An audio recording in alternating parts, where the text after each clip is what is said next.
Okay, maayong hapon sa matag usa once again ug salamat sa Ginoo sa pagpadayon sa ato ang pagtuon sa iyang pulong sa basic evangelistic lessons sa atong Kristohanon nga pagkinabuhi ug ang atong topic ning taknaa mao ang sumpay sa mga miagi nato nga mga topic, and this is about principles of Christian living, mga prinsipyo sa pagkinabuhing Kristohanon. Kinahanglan gayud nga matudluan kita or magiyahan kita sa pipila ka mga prinsipyo aron ang atong pagkinabuhi niining kalibutan na magmadaugon mga kaigsuonan. I tell you, ang Kristohanon nga kinabuhi dili kini siya rose garden paradise. Dili. Ang Kristohanon nga kinabuhi niining kalibutan na gidescribe sa Bible ingon nga sangka, gubat. Matod pa ni Pablo, I have kept the faith. I have fought the good fight. So, ang Kristohanon gidescribe usab sa Biblia as running the race or mga sundalo nga anaa kanunay sa pakigsangka. So aron kita magmadaugon mga kaigsuonan, nanginahanglan nga magabayan kita sa mga prinsipyo nga tataw kaayong gitudlo sa balaang kasulatan. Ang tumong niining atong pagtuon aron itudlo ang mga mahinungdanong prinsipyo sa Kristohanong pagkinabuhi ug hagiton ang mga magtutuo nga motubo diha kang Kristo. Hagiton ang mga magtutuo nga motubo diha kang Kristo. Now I tell you, mga kaigsuonan, without growth, that is an indication nga walay kinabuhi, because growth is a clue nga buhi ang usa ka sanga. Kanunay na kung illustration nga ginagamit sa pagtudlo, mao nga kung itanom nimo ang punuan sa kamunggay or ang sanga sa kamunggay, dunay kinabuhi. Bisan pa og ang yuta dili maayo, mutubo gayud gihapon kana. Pero kung imong itanom ang kawayan nga stick mga kaigsuonan, bisan pa og tambok kaayo ang yuta ug abunuhan nimo, bubuan nimo, gumikan kay walay kinabuhi kana, dili gayud motubo ang maong stick sa kawayan or itanom nimo ang puthaw.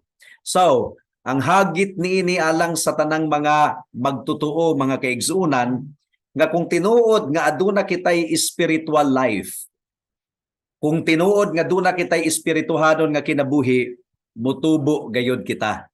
There is no other way to go than for the true Christian to really grow. So mo kini tumong sa atong pagtuon, no? Aron itudlo ang mga mahinungdanong prinsipyo sa Kristohanong pagkinabuhi ug hagiton ang mga magtutuo nga motubo diha kang Kristo.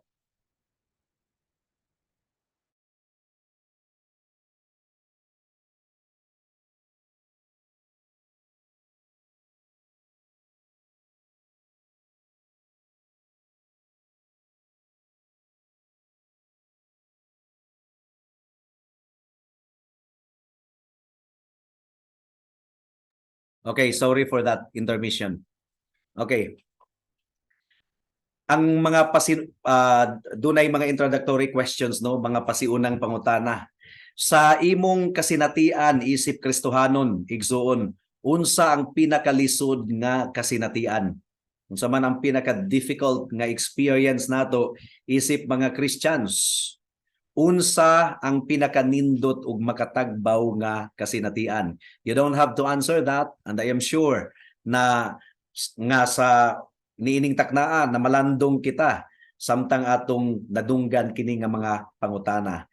Sa tinuod lamang, ang pagkinabuhi sa Kristohanon nga kinabuhi usa ka halapad nga kahingawa or concern ug naglangkit sa daghang mga isyu, naglangkob gini sa daghan kaayong mga isyu. Dili nato masimplify ang Christian life mga kaigsuonan. Daghan kaayong mga panghitabo sa kinabuhi nga mahagit ang atong pagtuo or makabaton kita og mga pagduda kung tinuod ba gayud kita nga Kristohanon, and that is why we have to be guided by the principles from the Word of God.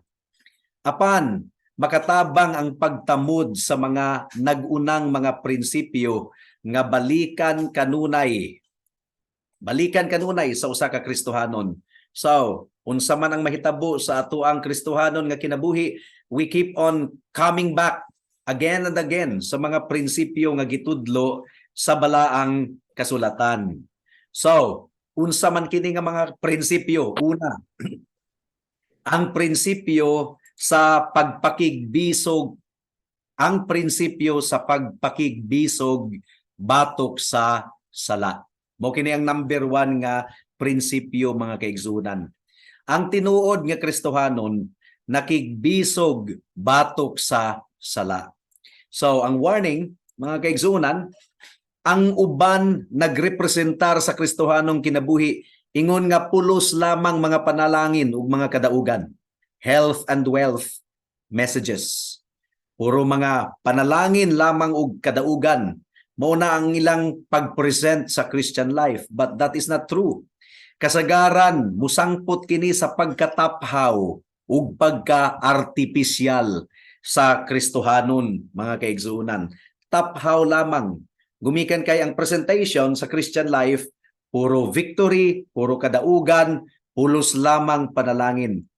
Ug ang dili maayong resulta niini mao nga ang Kristohanon maningkamot sa paghaom sa iyang kinabuhi sa hulagway nga dili tinuod tungod kay dili man kini kasulatanhon or scriptural. Mao nga magilty ang mga Christians kung wala siya maka-experience og naghingapin nga mga panalangin, financial blessings, moingon siya nga Kristohanon baka kuno nganong gaantos man ko sa akong kinabuhi, nganong wala man ako ma-enjoy kini nga mga panalangin. So very wrong presentation of the Christian life. That is not biblical. Dili ka na biblical, mga kaigsuunan. Ang giingon sa Romans chapter 7 verse 22 hangtod sa 25. Mao kini ang tinuod gayod nga description sa Christian life matud pa sa Biblia. Adunay pagpakigbisog kanunay batok sa sala. Naguol, nakigbisog, nakigsangka ang Kristohanon batok sa sala. Ang giingon dinhi sa verse 22 hangtod sa verse 25 sa Romans chapter 7.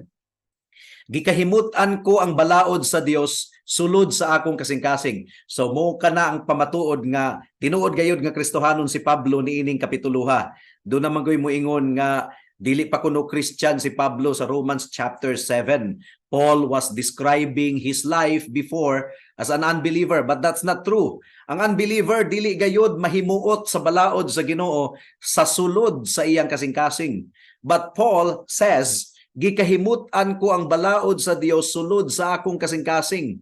So Paul is describing his life in the context of his being a child of God. Verse 23, apan ania usab kanako ang usa ka balaod nga sukwahi sa balaod nga nauyunan sa akong hunahuna ug kini naghimo kanakong ulipon sa balaod sa sala nga ania sa akong lawas. So nakita nato ang conflict sa kinasuluran ni Pablo. Aduna siya'y tinguha nga sundon ang balaod sa Dios, gikahimutan niya ang balaod sa Dios, pero aduna usay puwersa nga anaa usab sa iyang kinasuluran nga sukwahi sa balaod sa Dios. Mao nga iyang giingon sa verse 24, pagkaalaot ko gayod, kinsa may muluwas kanako gikan niining lawas nga nagduot kanako ngadto sa kamatayon. Salamat sa Dios pinaagi sa atong Ginoong Hesukristo. So ang atong unod, ang atong lawas, ang atong unodnon nga pagkatawo mao ang nakigsangka batok sa spiritual life. Batok sa kalag nato nga na born again, na tawo na pag-usab, kaniadto patay pero karon na tawo na pag-usab, aduna nay kalipay sa sugo sa Dios, aduna nay tinguha nga makasunod sa sugo sa Dios, apan ang unod, the flesh, mga kaigsunan, nga ania pa kita niining kalibutan na kay wala pa man ta mamatay, ania pa kita sa physical life, nakigsangka batok sa atong kalag. Mao kini ang struggle ni Apostle Paul. And I believe mao pod kini ang struggle sa usa ka tinuod nga Kristohanon.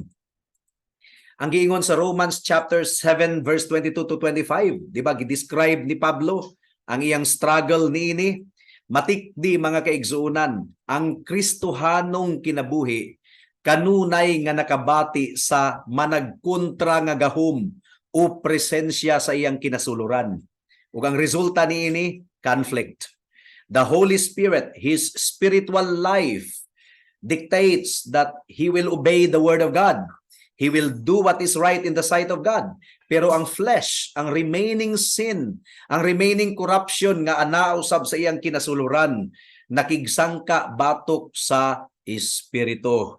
So, mao kini ang preoccupation sa mga Kristohanon. Ang preoccupation sa mga Kristohanon nga makigsangka kanunay batok sa sala. Ang Kristohanon dili mulangoy sa sala. Ang Kristohanon nakabati gayod og conflict sa iyang kinasuluran ug naningkamot ang usa ka tinuod nga Kristohanon nga pakigbisugan ang sala nga buot muhari sa iyang kinabuhi. So, the Christian life feels the force of an opposing power or presence in him. And the result is conflict, mga kaigsuunan. Ang giingon sa Romans chapter 8 verse 12 to 14. Mao kini ang atong preoccupation. Mao kini ang atong atubangon kanunay. Ang giingon dinhi, tungod ni ana mga igsuon, obligado kita sa pagkinabuhi dili sumala sa tawhanong kinaiya. Kay kun magkinabuhi kamo nga minanduan sa tawhanong kinaiya, mamatay gayud kamo. Apan mabuhi gayud kamo kun pinaagi sa espiritu, patyon ninyo ang tawhanong binuhatan. Ang tanang gimanduan sa espiritu sa Dios, mga anak sa Dios. So unsa ang atong preoccupation kanunay?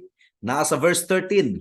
Ang atong preoccupation nga pinaagi sa espiritu, patyon nato ang tawhanong binuhatan. Mortify the deeds of the flesh. But pasabot, gutumo nato, pagutman nato ang unodnon nga binuhatan. Ug atong pakanon kanunay ang atong kalag. Mao kana ang unang prinsipyo, mga kaigsuunan. Mortifying sins, patyon ang sala. Mao kini giingon sa verse 13, killing them. Papason ang paghari sa sala. So, i-examine nato, mga kaigsuunan, ang atong kinabuhi. Ato bang gihatagan og probisyon ang atong kalag nga patyon ang sala, or gihatagan nato og probisyon ang atong kalag nga mapakaon ang sala?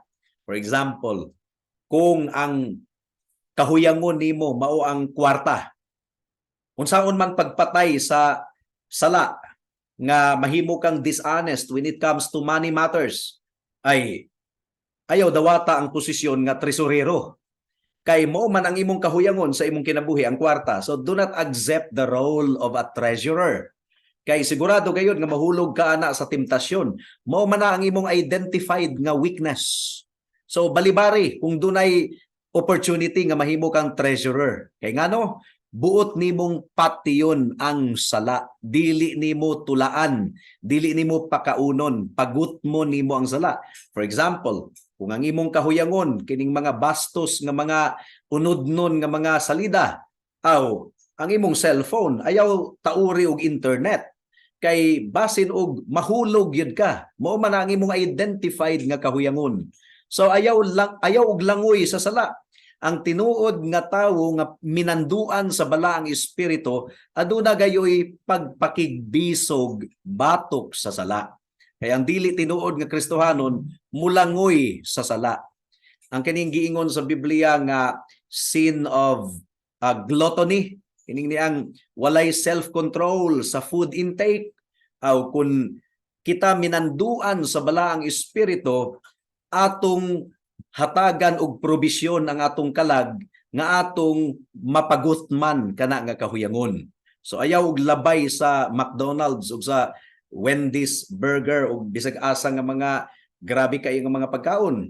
Ayaw og labay kay matintal gyud ka. So kinahanglan gayud nga bubuhat kita og mga probisyon nga makigbisog kita batok sa sala.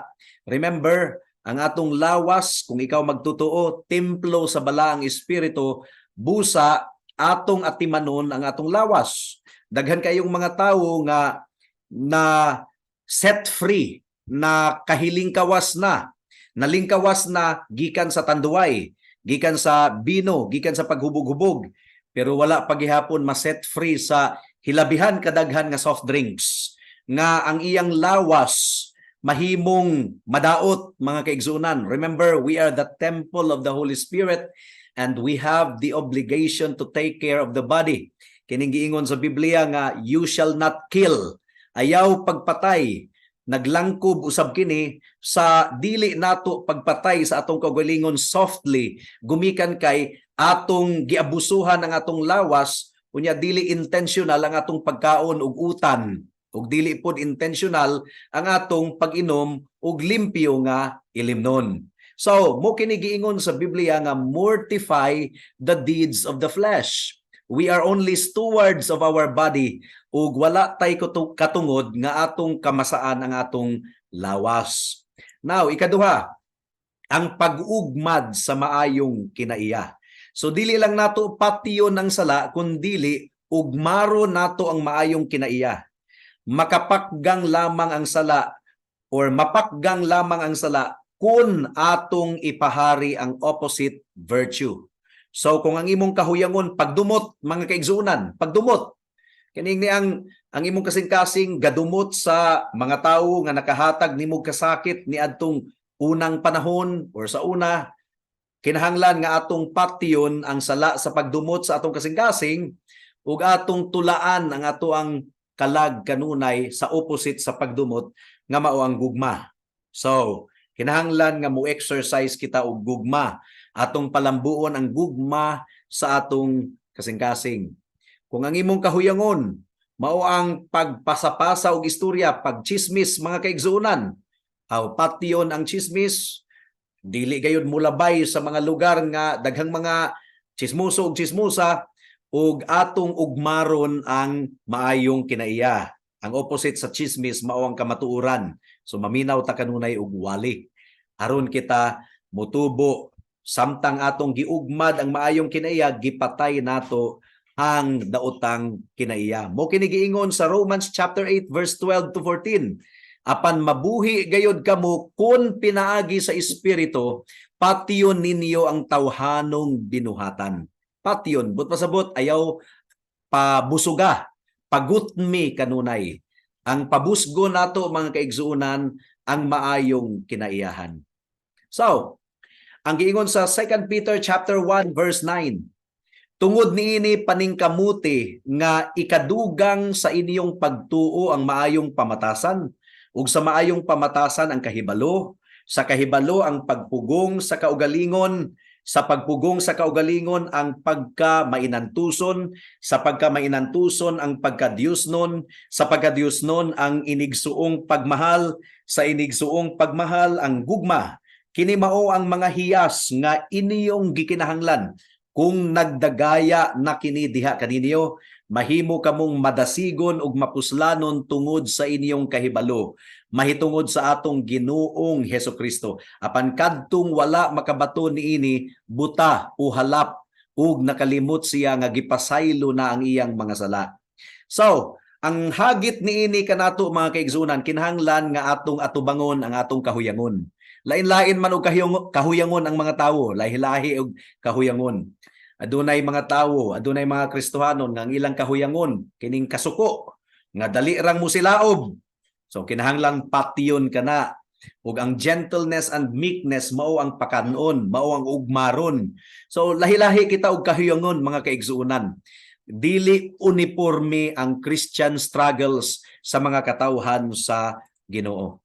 Ikaduhang prinsipyo nga kinahanglan natong tamuron aron kita magmadaugon sa atong Kristohanon nga kinabuhi, mao ang prinsipyo sa mga pamaagi sa grasya. In English, means of grace. So hinuklugan po nato, mga kaigsuunan. Available ang grasya sa Ginoo alang sa Kristohanon sa iyang pagkinabuhi kauban sa Dios sa matag adlaw. Kining grasya nga gikan sa Ginoo, gi-channel kini pinaagi sa mga means or mga tulay o mga instrumento nga kinahanglan nga gamiton sa usa ka Kristohanon kanunay. Unsa man kini nga mga means of grace or instrumento sa grasya sa Ginoo. Unsa man kini nga mga means of grace? Una, Hebrews chapter 10 verse 23 to 25. Magpabilin kitang malig-on sa paglaom nga atong gihuptan, kay makasalig man kita sa Dios nga tumanon gayud niya ang iyang saad. Magdinasigay kita sa pagpakita sa gugma ug sa pagbuhat sa maayo. Dili nato undangon ang batasan sa panagtigom sama sa gibuhat sa uban. Magdinasigay hinuon kita labi na kay nasayod kamo nga hapit na moabot ang adlaw sa pagbalik sa Ginoo. So unsa ang means or ang channel nga gitakda sa Ginoo aron kita malig-on? Ang tubag, church fellowship. So insakto gayud ka nang ginabuhat sa OVCF every Saturday. O kaning mga home Bible studies, church fellowship, usa ka na sa mga instrumento nga gitakda sa Ginoo aron kita malig-on sa atong Kristohanon nga kinabuhi. Unsa pa? 1 Peter chapter 2 verse 1 hangtod sa verse 3. Ang giingon dinhi, busa biyain ninyo ang tanang daotang panghuna-huna, pagpamakak, pagpakaaron ingnon, pagkamasinahon ug pagkabugal-bugalon. Sama sa mga bata nga masuso, pangandoy kamo sa lunsayng gatas nga espirituhanon aron sa inyong pag-inom, dili mutubo kamo, or aron sa inyong pag-inom niini mutubo kamo ngadto sa kaluwasan, kay natilawan ninyo ang kaayo sa Ginoo. So unsa man ang means of grace nga kinahanglan nato nga buhaton kanunay aron kita mutubo? The nurture of the Word of God.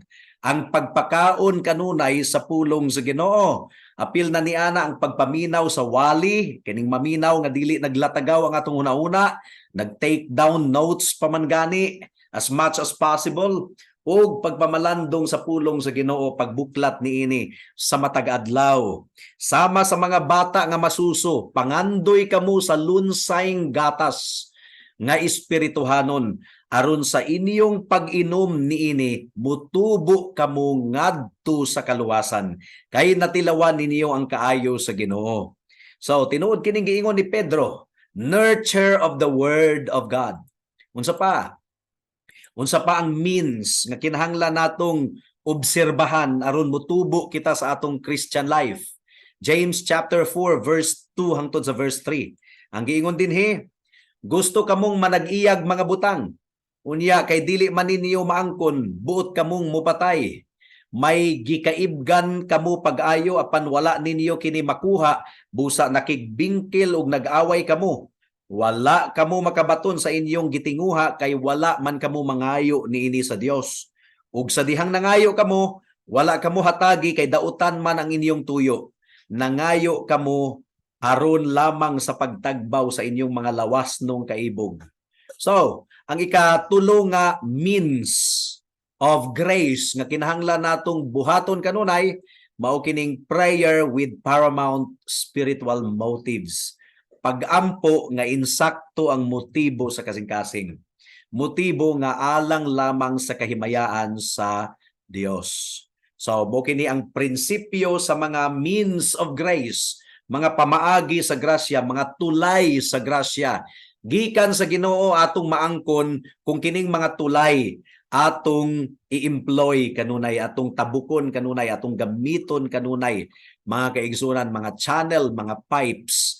Mao kini ang mga means of grace. Prayer with proper motive, fellowship, and the proclamation of the Word of God. The nurture from the Word of God. So ang hagit niini, susiha ang imong kaugalingon kung makugihon ba ikaw sa pagbuhat niini nga mga means of grace. Unsa man ang kasagarang mga babag. Ang kasagarang babag sa quiet time and devotion, kining gapas-apas ka sa schedule. Unya gahuna-huna ka kanunay nga unahon sa nako ni akong mga labhunon. Unya ra ko mobasa og Bible kung doon ako'y time. Ang resulta, wala gyud time. Wala gyud oras, makalimtan mga kaigsuonan. Mao nga unaha ang pagbuklat og Biblia, mataog sayo sa buntag, pagpakigtagbo sa Dios, pagpakigsandurot sa Ginoo diha sa mga pamalandong sa pulong ug sa mga pagampo. Unaha ang Ginoo. After all, ang giingon sa Matthew chapter 6 verse 33, "But seek first the kingdom of God and his righteousness, and all these things shall be added unto you as well." So pasidaan, hangtod nga dili nato seryosohon kini nga mga means of grace, dili ta makaingon nga seryoso kita sa atong pagsunod sa Ginoo. Seryosohon nato kini nga mga means of grace. And by the way, ang atong next nga series, Lord be willing, karong Saturday, mao ang Basic Disciplines of the Christian Life. Ato kining sugdan nga pagtuon, mga kaigsuonan. Hinuklugi. Unsa man ang imong kahimtang sa kinabuhi, kinahanglan nga ihalad kana sa Ginoo alang sa iyang kahimayaan. Principle number 3 na day ni. Wala na ako ma-edit ang slide, no. Principle number 3.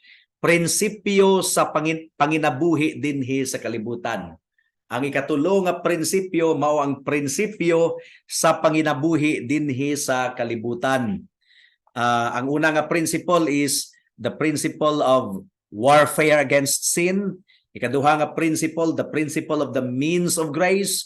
Ikatulo nga principle, prinsipyo sa pagkinabuhi dinhi sa kalibutan. Timan unsa man ang imong kahimtang sa kinabuhi, kinahanglan nga ihalad kana sa Ginoo alang sa iyang kahimayaan. Therefore, buhata ang tanan alang sa Ginoo. Asa ka na mabasa? Kolosas kapitulo 3, versikulo 17 hangtod sa 23. Ang giingon dinhi, busa bisag unsay inyong isulti o buhaton, himua kini diha sa ngalan sa Ginoong Hesus, uban sa pagpasalamat ngadto sa Dios nga Amahan pinaagi kaniya. Mga asawa, sunda og tahura ang inyong bana, kay mao kini ang angay ninyong buhaton ingon nga mga Kristohanon. Mga bana, higugmaa ang inyong asawa ug ayaw silag daog-dauga. Mga anak, pagmasinugtanon kamo kanunay sa inyong mga ginikanan, kay mao kanay makapahimuot sa Dios. Mga ginikanan, ayaw palaguta ang inyong mga anak, kay tingali unyag mawad-an silag kadasig. Mga ulipon, pagmasinugtanon kamo kanunay sa inyong mga agalon, dinhi sa yuta, ug himua kini dili lamang kun magtan-aw sila kaninyo, nga aron daygon kamo nila, kundili himua sa kinasingkasing gayod tungod sa inyong pagtahod sa Ginoo. Busa unsay inyong buhaton, buhata kini sa kinasingkasing sama sa inyo, sama nga inyo kining gibuhat alang sa Ginoo ug dili alang sa mga tawo. So bisan pa ang minus nga trabaho sa usa ka ulipon nga Kristohanon, buhaton day kini alang sa Ginoo, mga kaigsuonan. Efeso kapitulo 4 bersikulo 28. Ang kawatan kinahanglang dili na mangawat kundili magtrabaho na, manginabuhi sa matarong nga paagi aron makatabang usab sa mga kabus. So, dili magkinabuhi sa bakak ug hakog nga pagkinabuhi. Kinahanglan nga makabaton kita og service orientation aron man nga makatabang kita sa uban. Aron makatabang kita sa uban. So ang giingon din hiyo, manginabuhi sa matarong aron nga sa matarong nga paagi aron makatabang usab sa mga kabus. So service orientation, mga kaigsuonan. Dugang pa, Kolosas kapitulo 4 bersikulo 5 hangtod sa 6. Uban ang kaalam, pagmatngon kamo sa inyong kagawian, atubangan sa mga dili magtutuo, ug pahimusli ang tanang higayon nga anaa kamo uban kanila.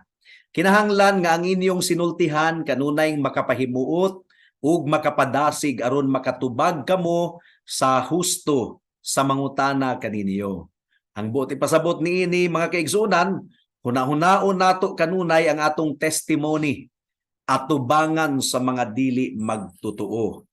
Ang atong paggamit sa atong oras, sa atong conversation, sa atong baba, sa atong pinulungan, binuhatan, hinaot nga mahimong panalangin sa uban.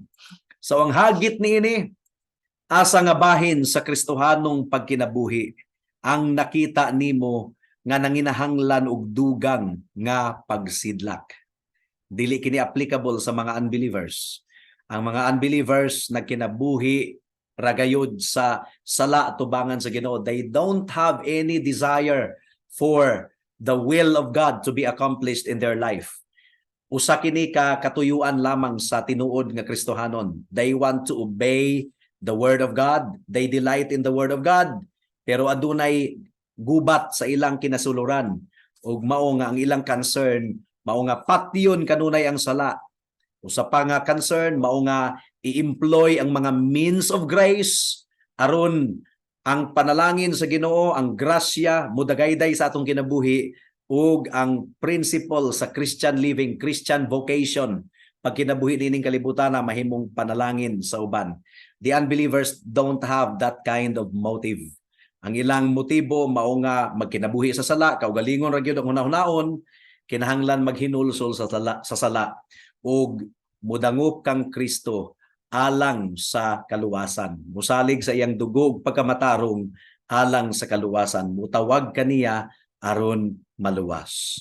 Diri natapos ang atong pagtuon ning takna sa kahaponon or niining taknaa, hinaot nga mamunga kini sa atong kinabuhi. Magampo una kita diserta moadto sa question and answer portion. Salamat o Dios sa mensahe nimo niining taknaa. Salamat gumikan kay gipakita gayud nimo ang tinuod nga hulagway sa usa ka Christian life, sa usa ka Kristohanon. Hinaot nga makugihon kami nga mo-apply niini sa among kinabuhi ug mabuhat lamang namo kini uban sa tabang sa balaang espiritu. Himua kaming makugihon nga mo-employ sa means of grace sa matag adlaw sa among kinabuhi. In Jesus' name we pray. Amen and amen. Daghang salamat sa pagpaminaw sa pulong sa Ginoo. God bless us all. Okay, moadto na kita sa mga pangutana.